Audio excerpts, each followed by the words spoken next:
Okay, guys, so I just went for my mental oil change, right? So that means I went to my psychiatrist, right? Which I do weekly, right? Keep it all good up in here, right? So, we talk about a lot of things, right? A lot of things that are important, and, we go through things. So I had, before I left, I said, listen, I got a question, right? I always got a question. But I said, it's totally off topic, but, I really want to get this answered.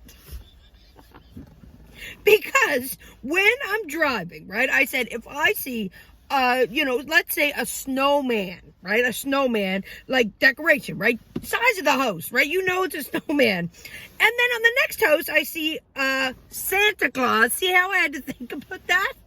I call them by the wrong, right? So if I see that Santa Claus, I will call it a snowman, right?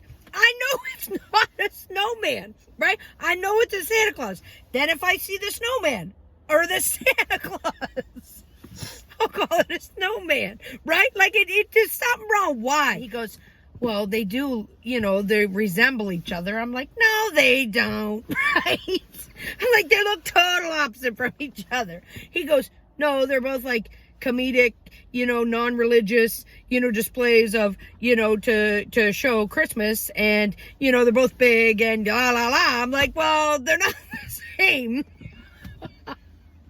So he says, all calm as he is, he goes up to the board and he's like, it's kind of like the DB split. Well, when that man wrote the D and the B on the board, I'm like, oh my God, right? I said, I was writing Christmas cards last night. I said, you're going to start with that now.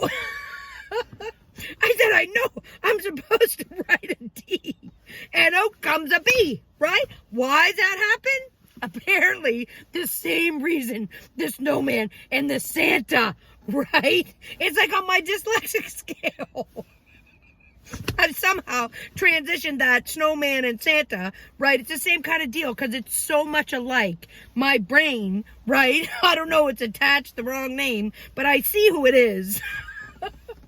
So anyone that has a B or a D in your name on my Christmas cards, sorry about that. Own it.